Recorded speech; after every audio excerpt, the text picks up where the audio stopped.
Hoy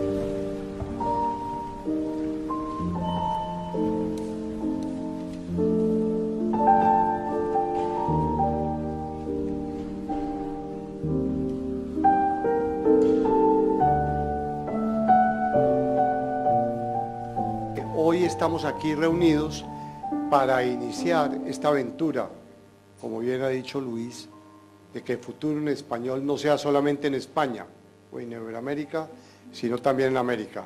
Y no hay un lugar mejor que Chile para poder iniciarlo. Gracias por su presencia. Estamos muy felices de iniciar esta aventura también en este maravilloso país. Y estoy seguro que hoy, mañana y pasado mañana, ustedes comprenderán por qué el futuro es en español. Todo eso que decimos del español es cierto. Y esta comunidad que tenemos es cierta, existe y es real. Pero es, y lo sabemos todos, una comunidad abierta al mundo. Hace 5 años, nuestros compañeros del diario La Rioja tuvieron una visión y se pusieron a trabajar. Pensaron que, siendo los editores del periódico líder en la región que vio nacer el español tras los muros de sus monasterios, tenían una responsabilidad con todos nosotros, que tenemos un vínculo común, que somos hispanohablantes, que hablamos la misma lengua materna. Que aquí en Chile se edita el periódico decano en español de todo el mundo, El Mercurio. Y claro, no podíamos encontrar un socio mejor, un compañero editorial mejor para esta aventura. La experiencia de Futuro en Español ha sobrepasado cualquiera de nuestras expectativas, de las nuestras y de las de nuestro socio, sin el cual hoy no estaríamos aquí, que es Banco CAF, y desde luego la figura de su director general para Europa, Guillermo Fernández de Soto. Futuro en Español tiene el objetivo de fomentar el conocimiento entre los pueblos que lo hablamos.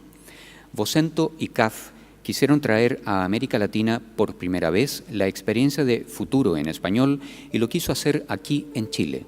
Hace 5 años, en Logroño, España, muy cerca de los monasterios de Suso y Yuso, donde se escribieron en los márgenes de las páginas de un códice medieval las primeras palabras en el habla popular que vendría en llamarse castellano, nació este proyecto, Futuro en Español, con el objetivo de fomentar el conocimiento entre los pueblos que lo hablamos. La mesa redonda que hoy nos convoca es los diarios centenarios en el nuevo paradigma de la comunicación. Antes de presentar a nuestros invitados, lo digo tanto como Universidad Católica como por el hecho de que la verdad Futuro en Español tenga lugar por primera vez en América Latina. Sabemos que han viajado desde lejos, así que gracias. Vamos a hablar en torno a medios de comunicación. Consciente que los diarios han desempeñado un papel sustancial en la vida de Occidente en los últimos 200 años y lo han hecho en cuanto notarios de la realidad y también como impulsores y garantes de las libertades y de los derechos ciudadanos. Estamos todo el día escuchando desde hace ya muchos años esta idea del diario ha muerto. Están matando a los periódicos todos los días. O sea, cada día aparece algún relevante pensador del entorno digital exitoso en determinadas compañías, no casi nunca de contenidos, pero sí del entorno que ahora está comandando el mundo, diciendo que esto se terminó. Nos dicen que la portada o que la tapa ya no tiene valor. En el fondo están matando la esencia de lo que somos, el que dice que la jerarquía no vale. Y cuando luego uno analiza los datos de consumo en los soportes digitales, resulta que el consumo ordenado que nosotros hacíamos de los contenidos, pues ha dado paso a una especie de frenesí, de frenesí del clic, que ahora ni siquiera hay que hacer clic, simplemente hay que mover el dedo hacia arriba, hacia abajo, hacia un lado, para que aparezca un nuevo contenido sin ton ni son, de modo que hay muchos millones de personas que parecen, para los que es suficiente dedicarle un tiempo concreto, 10 minutos, 5 o 15, a ver cosas que pasan sucesivamente delante de su pantalla. Y es verdad que si le preguntásemos a los 15 minutos qué recuerda de todo lo que ha visto, llegaríamos a la conclusión de que no se ha, entre comillas, informado de casi nada, entendiendo por informado lo que para los que venimos del otro contexto o vivimos el otro contexto de la información reposada y valorada suponía estar informados, ¿no? Entonces, ante esa realidad que existe al mismo tiempo que existe la nuestra, o la que estabais reivindicando, yo creo que estamos entre los dos, tenemos los medios tradicionales, precisamente porque tenemos esa capacidad de reflexionar y de mirar las cosas con menos miedo, porque esta de la revolución digital parece ahora lo más grave que nos ha ocurrido, y probablemente a los que han estado en esta silla 50 años antes, 100 o 150 años antes, les estaban ocurriendo cosas aún mucho más difíciles. Es decir, el fin del mundo conocido se produce cada 10 o 15 años y una generación lo vive de una manera, ¿no? Pero sí es verdad que ese peligro de momificación del que hablaba Cristian antes, tenemos que contemplarlo, y sobre todo para evitar que nos ocurra, ¿no? Y yo creo que no nos está ocurriendo. Yo creo que en general los diarios que yo conozco en el mundo de largo recorrido estamos mirando a las cosas con calma y con reflexión, y no nos estamos quedando parados, ensimismados en nuestro mundo mientras lo de alrededor cambia. No seguimos tocando en el Titanic mientras estamos a punto de naufragar. Los periódicos, a pesar de que la llegada de Internet también ha acelerado la vida y su velocidad en las redacciones y la velocidad con que producen las noticias, seguimos siendo el reducto que conserva plantillas nutridas de periodistas altamente especializados, bien formados y que pueden y deben tomarse el tiempo suficiente que requiere conseguir y elaborar una información de alta calidad. La información buena es cara, yo diría es muy cara. Los periódicos todavía hacen el esfuerzo de sufragarla a pesar de la crisis económica que estamos sufriendo. El mejor periodismo habita en los periódicos. Para nuestra habilidad de estar y actuar en el futuro, lo medular será el contenido y la orientación que seamos capaces de ofrecer acerca del consenso político y social más conveniente para nuestros países. Esa es la médula de nuestra acción de bien público. Como lo decía con tanta sencillez Tocqueville, hablándole al lector todos los días libremente del bien público. Ese rol que para muchas facetas de la vida que le damos tanta importancia como aquello que metemos en nuestro estómago es el que ocupaba el diario. Creo que incidir en ese planteamiento de la confianza, confía en mí, yo te seleccionaré de todo ese ruido las voces que tienes que escuchar, creo que eso no es una fórmula agotada, que hay que revisarla un poco, pero que es imbatible. Muchas gracias a todos por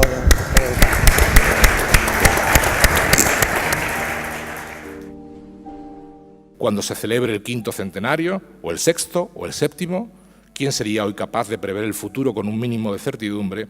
El Quijote gozará de una segunda existencia tecnológica que habrá vuelto gratuitas y desfasadas estas observaciones propias de una era de transición cultural como la nuestra.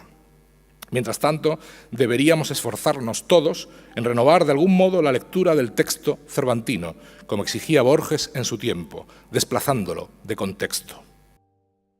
Una sola cosa, yo coincido contigo fundamentalmente en que estamos con Cervantes, con el Quijote, y también otra obra de Cervantes, ante la catedral de las catedrales. Y yo estoy totalmente entregado de cuerpo y alma, y creo que la importancia que ha tenido en mi obra es inmensa en la mínima medida en que yo he podido escribir algo. Sin embargo, quiero ahora quebrar una pequeña lanza, no por la catedral, sino por las capillas. Porque yo tengo una relación con la lengua española que no fue alterada por mi entusiasmo frenético por la obra de Kerouac, de Hemingway, de Scott Fitzgerald. Yo también iba derecho a ser escritor norteamericano, si eso era mi sueño en algún momento. Pero tuve en la escuela, y esto para mi definición de mi vida como escritor, en la escuela tuve maestros que me enseñaron con devoción, con simpatía y con cariño textos y autores que probablemente los otros compañeros de curso les daba absolutamente lo mismo. Pero yo terminaba mis clases de literatura, español se llamaban entonces, emocionado, es decir, tan lánguido que ni siquiera me iba a comer el sándwich del recreo. Todo el mundo piensa en Onetti, todo el mundo piensa en Cortázar, todo el mundo piensa en García Márquez, evidentemente, pero yo siempre pensé en Mujica Lainez. ¿Por qué? Porque en la mesa anterior dijeron una cosa que a mí me fascina. Los periodistas nos ocupamos de la historia de la historia de la contemporaneidad, de la cosa cotidiana. Bueno, los periodistas y los novelistas. En este caso, mi obsesión por la historia es muy evidente, es muy reciente en todos mis libros. Y este señor a mí me cambió mi visión de cómo contar la historia. El Inca Garcilaso fue quizás el primer escritor hispanoamericano. Su experiencia es paradigmática y por eso, ahora que se cumplen también 400 años de su muerte, vale la pena recordarla. Fue hijo de un conquistador español, el capitán Sebastián Garcilaso de la Vega, y de una princesa incaica, la paya Isabel Chimpu Oglio. Garcilaso fue un mestizo completo y complejo. Por parte de su padre era sobrino nieto del poeta soldado renacentista Garcilaso de la Vega, y por el lado de su madre era bisnieto del antepenúltimo inca, Tupac Yupanqui, y sobrino nieto del emperador Huayna Cápac. Nació en 1539 en el Cusco y fue educado allí en las dos tradiciones, en la materna por los amautas, los grandes sabios incaicos, y en la paterna por preceptores españoles, muy escogidos. Pero su mejor educación y la más dura fue ser testigo de las guerras de conquista y civiles que asolaban el Perú. En 1560, a los 21 años, Garcilaso partió a España, donde se radicó hasta su muerte. En Extremadura, de donde venían los Garcilaso, en Córdoba y en Madrid, el joven mestizo experimentó la otra cara de su diferencia. Si en el Perú no lo consideraban completamente inca por no ser del todo indígena, en España comprobó que tampoco era completamente español. Y esto, pese a compartir la lengua. Esa extrañeza, ese sentirse raro y ajeno en todas partes, puede ser uno de los rasgos más distintivos en la formación de artistas y escritores. Después de varios intentos frustrados de asimilación, el Inca Garcilaso asumió su diferencia irresoluble y se convirtió en escritor.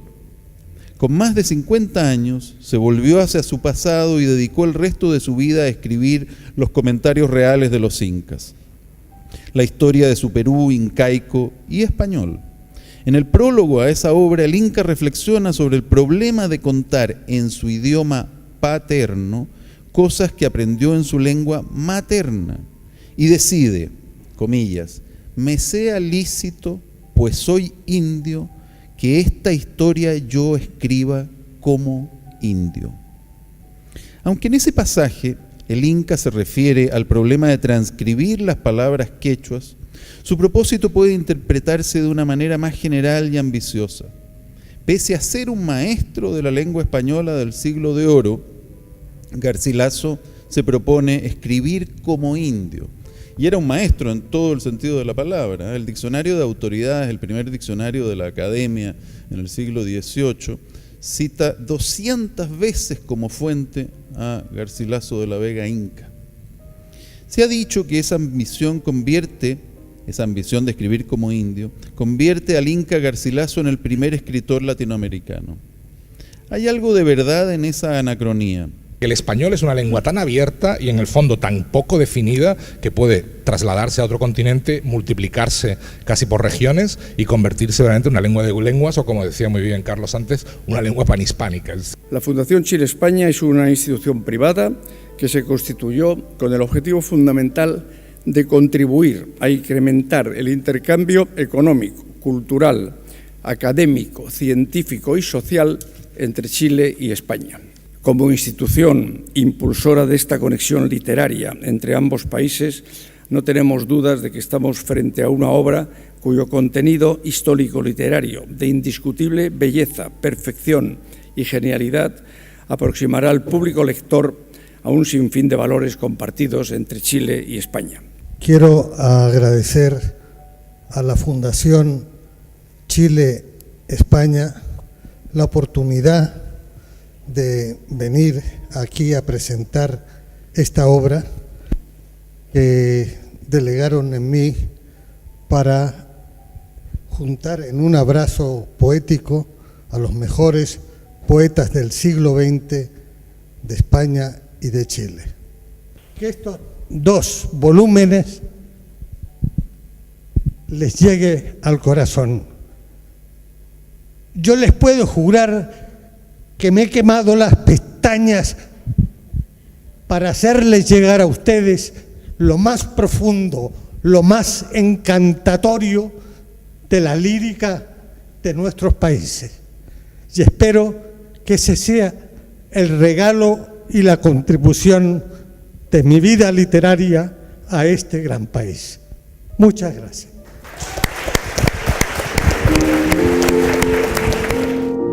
Me toca moderar este panel que, bueno, es uno de los más sabrosos que van a estar en este congreso. Vamos a hablar de gastronomía, de cocina, de sabores, de olores y vamos a conversar sobre las cocinas de América y España y estos 500 años de fusión y de historia. Hablar de fusión América-España es hablar de la auténtica fusión, ¿no? Ahora, en los últimos años se nos está llenando, sobre todo en Europa, la palabra fusión nos emociona mucho y encontramos muchos restaurantes que se anuncian como restaurantes de fusión. Sin embargo, la verdadera fusión gastronómica viene de muy antiguo. Una de las grandes fusiones gastronómicas, evidentemente, así fue el encuentro de España con América. La diferencia es que ahora las cosas van muy deprisa, tenemos una globalización y nos enteramos rápido, los productos se mueven, y aquella fusión fue una fusión de siglos, muy lenta, pero evidentemente no se puede entender la cocina de América sin la presencia española, igual que no se puede entender la cocina española sin América, ¿no? La experiencia que tengo, pues partiríamos de llegar aquí de llegar a Chile, ¿no? Y por gentileza de Chris visitar, por ejemplo, el mercado de La Vega, primero el mercado central, pero después el mercado de La Vega ayer por la mañana muy temprano. Y entonces lo que yo siento es que me siento como en casa. Yo veo lo que hay, veo la materia prima que hay, que tendría a mi alcance, y yo me siento que podría perfectamente cocinar, ¿no? Perfectamente utilizar ese lenguaje común que manejamos los cocineros y poder interpretar pues lo que llevo dentro, ¿no? que es la cocina. En ese sentido, yo creo que pone de manifiesto todo lo que hablaba antes Carlos de esa fusión que se produjo hace más de 500 años, hace 500 años, ¿no? Yo creo que el camino inmediato y el más fácil de implementar es el producto. Yo creo que nosotros podemos salir a pelear de igual a igual con nuestros productos de mar, con cualquier productor del mundo. Hoy día se está haciendo unos guayú fantásticos en la zona de Villarrica, Pucón, que ya están andando muy bien también en Europa. Bueno, nos dijo Benjamín lo que pasó hace desde 40 años a la fecha con el tema del vino. O sea, creo que nosotros tenemos que aprender de eso. Nos ha costado en el mundo del vino salir del estigma de que el vino chileno es best value, que es un vino de buena calidad, un precio decente. Yo creo que ya estamos logrando presentar además buenos vinos, no solamente que tienen que ver con el precio, sino además son buenos. Creo que en la gastronomía aprendamos de eso, o el tema de la alimentación, aprendamos de eso y salgamos con nuestros productos a decir que no solamente son buenos, sino también son competitivos. Pero yo creo que acá hay una ventaja increíble que tiene que ver con el tamaño de la despensa, ¿no? Con la cantidad de productos que todavía hoy no se han utilizado nunca en alta cocina. La cantidad de posibilidades con las que experimentar, con las que crear, cosa que por ejemplo en España ya no les ocurre. O sea, han recorrido, los cocineros españoles recorren alrededor de sus restaurantes encontrando una sola hierba que pudiera históricamente haber tenido algún valor para poder utilizarla, porque en el viejo mundo todo está bastante usado y bastante gastado. En el nuevo mundo, antes hablábamos del caso de Perú, pero el caso de Chile, con unos ecosistemas tan diversos, con una fauna tan rica, tanto marina como en tierra, con las posibilidades para producir casi cualquier cosa que se dé en el mundo, es decir, tener un zoo de productos con todos los ecosistemas, el margen para poder inventar es gigantesco.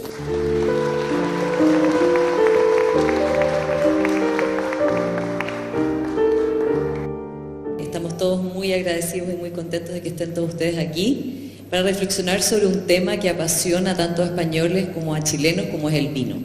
Probablemente una de nuestras industrias más interesantes, atractivas y apasionantes, además de, por cierto, su valor comercial y económico, por su obvio valor cultural. Pero estamos todos en el negocio de creación de marca. Y el negocio de creación de marca, la impronta fundadora, por decirlo de alguna forma, y la cultura familiar es muy relevante, porque es indudablemente una inversión y un trabajo de largo plazo, donde, a diferencia de probablemente en otros rubros, la familia es parte de la marca y es parte fundamental. Porque en el negocio del vino, a diferencia de muchos otros negocios, la diversidad de la oferta y la diversidad del consumo es parte de la entretención. Nadie toma, o espero que nadie tome, aunque me encantaría que fueran así, fuera con Montes, nadie toma el mismo vino todos los días. En nuestro caso, Ramondín es una empresa que ha cumplido el año pasado 125 años, sigue teniendo su carácter multifamiliar porque la formaron 3 amigos en 1890 y a partir de ahí han continuado las familias.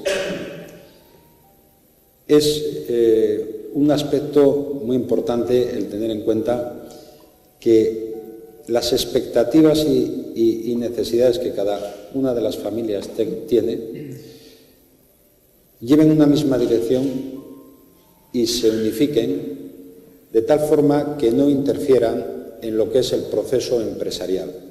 Esa separación del proceso empresarial y proceso patrimonial tiene que quedar muy claro. El valor de las raíces comunes y del idioma español yo creo que sí que es algo que puede ayudar a comprar. Ayer hablábamos que había 500 millones de oportunidades en todos los países de Hispanoamérica, pero yo quería decir también eso, que Estados Unidos, lo has apuntado muy bien, es el gran mercado del vino y es un mercado que se está hispanizando y entonces, bueno, yo creo que es una oportunidad y es un reto y hay que aprovecharlo. El desarrollo todavía del mercado americano va muy de la mano del americano propiamente tal, como dice Santiago, pero sí creo también que tomando a Florida, en el sur de Estados Unidos,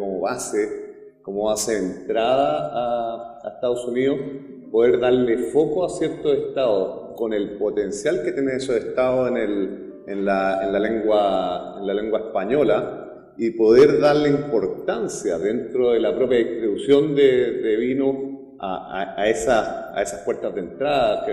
Yo estuve en marzo en Miami junto al dueño de una tienda, de un centro de tiendas de vino, y él me hablaba de Miami como la capital de América Latina. Primero que nada, yo creo que ese movimiento móvil y todo lo que sea creatividad está enriqueciendo a la industria, porque generalmente esta es una industria dominada principalmente por viñas muy grandes, 3 viñas tienen el 80% del mercado.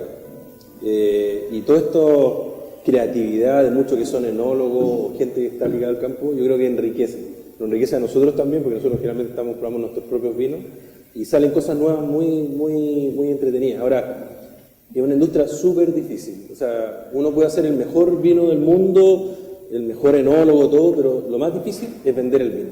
Y luego, cuando uno sale fuera de su zona de confort, el pensamiento creativo empieza a sacar ideas y ideas positivas para la empresa, sea bodega, sea fabricante de etiquetas o sea lo que sea.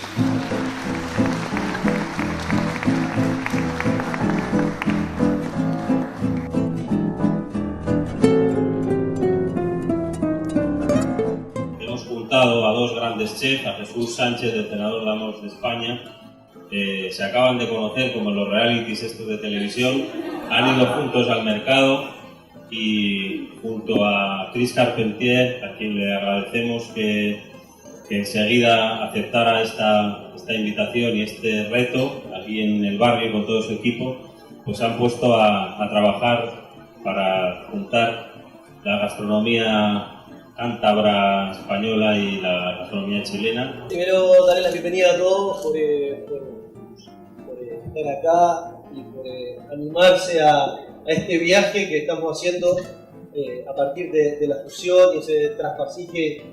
Aquí no es tarea fácil desplazarse y cocinar en un territorio para uno desconocido, pero yo creo que lo hemos resuelto con éxito y espero que al final de la comida disfruten de lo que hemos preparado.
Antes de ayer, en la recepción de la Embajada de España en Chile, decíamos que 48 horas de jornadas en español iban a dar para mucho. Yo creo que no estamos defraudando. Ayer tuvimos la oportunidad de escuchar a grandes directores de periódico hablarnos de periodismo en clave de presente y en clave de futuro. Aprendimos a manejar, a comprender, a leer el Quijote. Hablamos de gastronomía, hablamos de vino. Después pudimos venir a comprobar por nosotros mismos la grandeza de la exposición de Santi Vivancos y de todas las primeras ediciones de los premios Nobel en español, y pudimos asistir al teatro. Hoy ustedes ya se han dado cuenta de que cambiamos el enfoque y se habrán dado cuenta porque Claudio Muñoz, el presidente de Telefónica en Chile, tiene la generosidad de albergarnos en este icono de la innovación y la modernidad que es la Torre de Telefónica en Santiago. El cambio de paradigma, aunque siempre con el eje principal de estas jornadas, que es el español, lo van a empezar a percibir inmediatamente cuando Guillermo Fernández de Soto, nuestro querido socio en esta aventura del español, se dirige a ustedes en una conferencia en la que les hablará de ruptura, de un nuevo modelo, de la eclosión del paradigma digital, que ya es una realidad y que lo sigue siendo a toda velocidad, de los nuevos requerimientos de los ciudadanos, de las nuevas exigencias y en los nuevos modos de gobernanza, en una palabra, del cambio de paradigma. CAF, nuestro Banco de Desarrollo de América Latina, la visión es la de promover un enfoque amplio al momento de analizar y proponer intervenciones urbanas. Pasamos de la tradicional mirada sectorial sobre la problemática urbana por sectores de agua, saneamiento, energía, etc., para pasar a considerar políticas urbanas desde una perspectiva territorial. Esto es, considerando todas las dimensiones sociales, económicas, ambientales y espaciales que existen en una ciudad, donde el centro es el ser humano y las vinculaciones que éste genera con su entorno más próximo. Estamos hablando de futuro y de futuro en español, y por eso agradecer en primer lugar a Futuro en Español, a la organización y a Vocento, al grupo Vocento, por tener esta iniciativa de expandir nuestra cultura, expandir nuestro idioma. Tenemos la suerte de estar insertos en un continente con una sola lengua, lo cual es una tremenda ventaja, y además el puente con España es nuestra puerta de entrada a Europa. Que no basta con una ciudad que se considera a sí misma inteligente y que figure en un ranking para realmente cumplir los requisitos de lo que la tecnología le ha puesto en la mano. En ese sentido, Reci, tiene una parte buena, y es que es un poco, o sea, perdón, es un foro de discusión y de colaboración. Y aquí, con independencia de las etiquetas políticas, los regidores municipales están colaborando.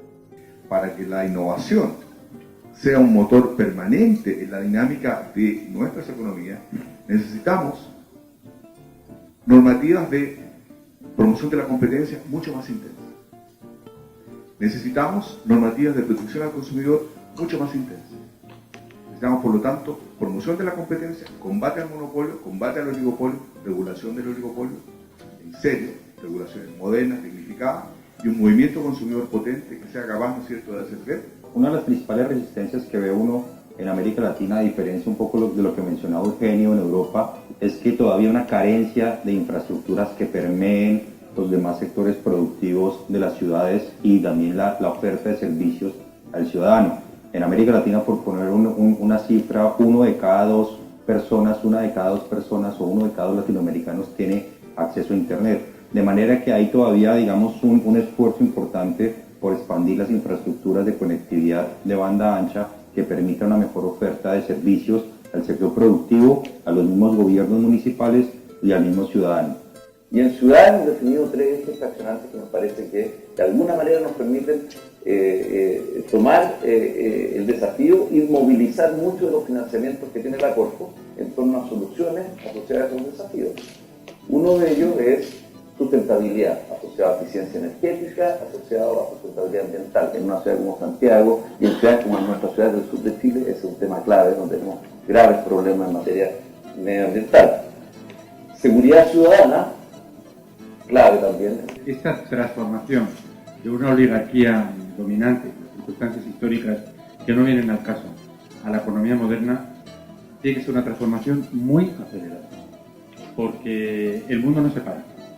Y podemos pensar que tenemos 4 años por delante porque nos lo han dejado las urnas, o porque tengo un mandato de mi empresa, o por lo que sea, pero los chavales crecen, tienen que encontrar un futuro, y si no facilitamos a través de una agenda digital como la que existe en España, en Europa, la incorporación de estas nuevas generaciones de manera ordenada, armónica, a una economía digital, no minimizamos esta brecha digital, en el futuro habrá unas tensiones equivalentes a las de la falla del Pacífico. Porque las ciudades hoy día son un foco importante de desarrollo para los países.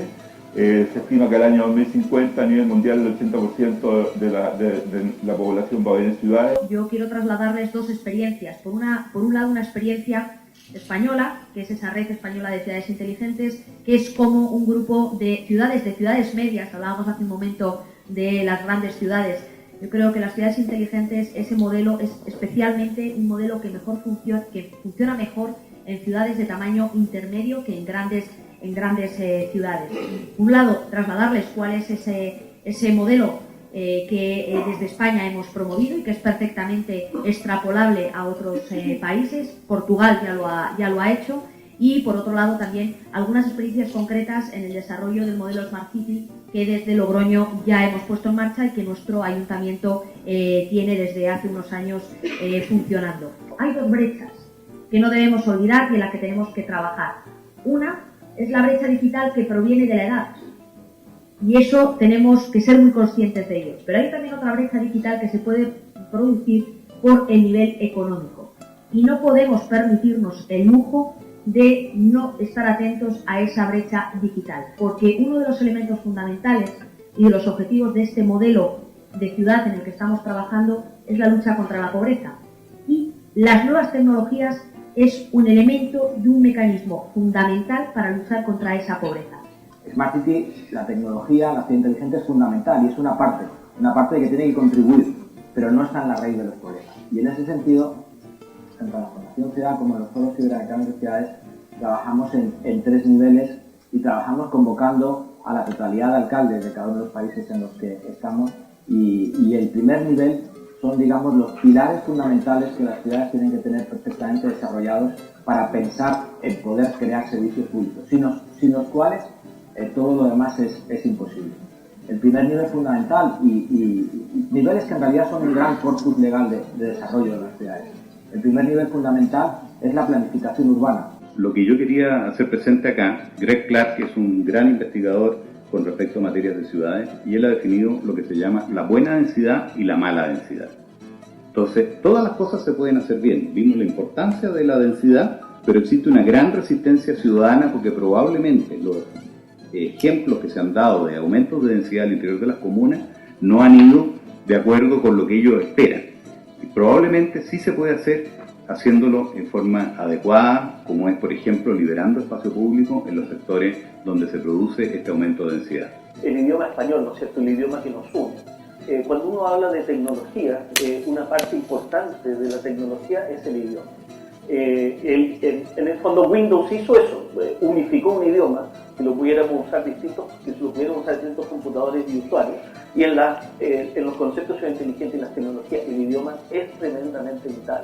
Yo quiero valorar también la experiencia, por ejemplo, de España, particularmente yo estuve ahora en febrero en España, donde efectivamente una de las características que tiene esa comuna es su ruralidad en comparación a las otras regiones de España, y donde veíamos el desafío, como decíamos, cómo las telecomunicaciones, las tecnologías permiten romper esas barreras geográficas y acercar a las personas y utilizar el lenguaje para efecto de la comunicación. El planteamiento del que estamos hablando de si algo necesita es liderazgo, y el liderazgo solo puede ser un liderazgo político, y para que una ciudad empiece a transformarse en base a un nuevo modelo urbano, ese liderazgo solo lo puede tener el alcalde.